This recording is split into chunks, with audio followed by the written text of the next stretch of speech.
की वीडियो में आपको कंप्लीटली बताया गया कि जनरल अयूब खान ने मुल्क के ऊपर पहला माशाल्लाह कैसे लगाया। उसकी वीडियो भी आप मेरी पिछली वीडियो आप देख सकते हैं, और फिर कैसे उन्होंने उनका सवाल ख़त्म हुआ, यानी कि कैसे उनसे निजात हासिल हुई।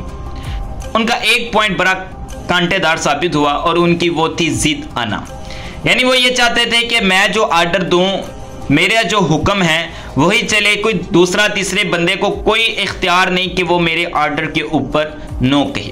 अवाम से उनकी राय ले ली गई, डेमोक्रेसी बिल्कुल ख़त्म कर दी गई। उन्होंने अपना एक कॉन्स्टिट्यूशन डिज़ाइन किया 1962 का और उसी को नाफिज किया।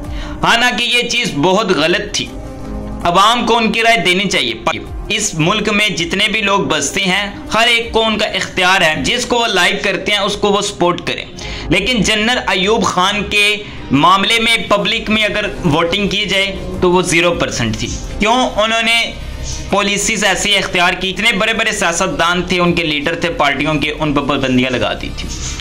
ऐसे मामले पे आके जनरल यहिया खान मुल्क के ऊपर दूसरा माशाल्लाह लगाते हैं। इन्होंने अयूब की पॉलिसी की जितनी भी पाबंदियाँ थी उन्होंने आकर उस चीज़ को ख़त्म कर दिया। General Yahya Khan at a time Pakistan के सदर भी थे, चीफ ऑफ एडमिनिस्ट्रेटर भी थे, चीफ ऑफ आर्मी स्टाफ भी थे। 3 ओहदों पे ये फाइज थे। मैंने आपको पहले भी बताया था कि आर्मी के आने का मकसद क्या होता है, डिक्टेटरशिप का मकसद क्या होता है, यानी कि पाकिस्तान के यानी मुल्क के अंदर हालात को थोड़ा सा स्टेबल करना और उसके बाद इलेक्शन करवा के अपनी ड्यूटी पे चले जाना। ये यहां क्योंकि जानते थे कि अयूब ने पाबंदियां बहुत लगाई, तो सबसे पहले आके उन्होंने उस पाबंदियों को ख़त्म किया। इन्होंने किसी भी पॉलिटिकल जमात को नहीं छेड़ा, किसी भी लीडर को इन्होंने बिल्कुल आके टच नहीं किया। पता था अगर मैं मुल्क पे हुकूमत करना शुरू कर दूं तो ये अवाम मेरे भी अपोजिट हो जाएगी। लिहाजा इन्होंने माइंड का इस्तेमाल करते हुए पाकिस्तान में इलेक्शन करवा दिए। दिसंबर 1970 मुल्क के अंदर पहले आम पब्लिक इलेक्शन करवाए जाते हैं, और ये भी कहा जाता है कि ये जनरल यहिया खान ने जो फर्स्ट इलेक्शन करवाए थे ये शफाफ इलेक्शन थे। इसका नतीजा निकलता है पाकिस्तान 2 टुकड़े होता है, पाकिस्तान डिस्ट्रीब्यूट हो जाता है 2 इलाकों में।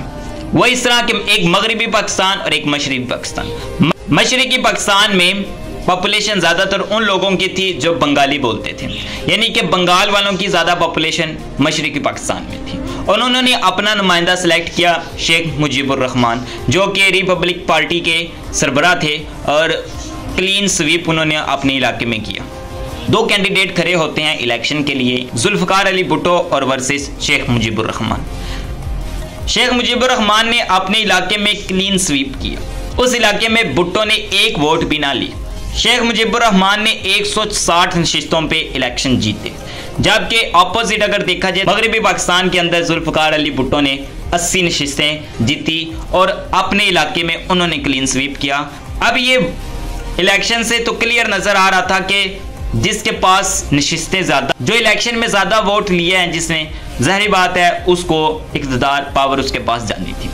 अब इस इलेक्शन का रिजल्ट तो ये था जो 160 नशिस्तों पे जीता है पावर उसके पास जाए, यानी पावर जानी थी शेख मुजीबुर रहमान साहब को। लेकिन जनरल यहिया खान ने पावर देने से इनकार कर दिया। 1970 में ढाका के अंदर कौमी असम्बली में एक इजलास बुलाया गया, तो इजलास में जुल्फ़िकार अली भुट्टो को भी मदऊ किया गया। जुल्फ़िकार अली भुट्टो ने उस मीटिंग में जाने से इनकार, ना सिर्फ इनकार किया बल्कि अपने जितने भी नुमाइंदे थे उनको कहा अगर तुम उस मीटिंग में गए तो तुम्हारे टांगे मैं काट दूंगा।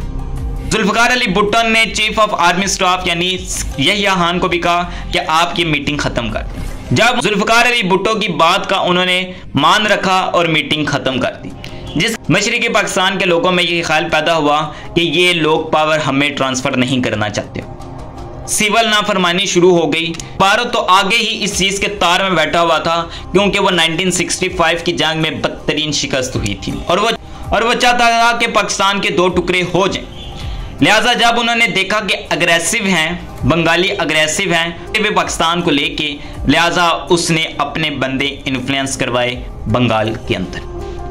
हम बंगाल के लोगों में आके उसने आर्मी चीफ के खिलाफ यानी chief of administrator, chief of army staff, सदर पाकिस्तान जनरल यहिया खान के खिलाफ सिविल नाफरमानी शुरू होगी, जिसका नतीजा क्या निकला, एक बहुत बड़ी जमात कायम होगी, एक बहुत बड़ी पार्टी तैयार होगी जो कि आर्मी चीफ के बिल्कुल अपोजिट जा रही थी। अब आर्मी चीफ ने उस नाफरमानी को रोकने के लिए ऑपरेशन खोल दिया और बंगाल के अंदर टैंक ही टैंक एंटर करवा दिया। और यहाँ पे गलती माननी पड़ेगी, यहाँ पे गलती थी जनरल यहिया खान की। क्यों? जाहिर बात है, जो पावर, जो इलेक्शन विन किया है, पावर आप उसको दे दें, आप क्यों नहीं उसको पावर ट्रांसफर कर रहे थे? उल्टा आप उसको कुचलने के लिए आप पूरे के पूरे जंग के साथ जा रहे हैं। ये चीज़ कुत्ते डाका बंगाल की अलहदगी की मेन वजह बना।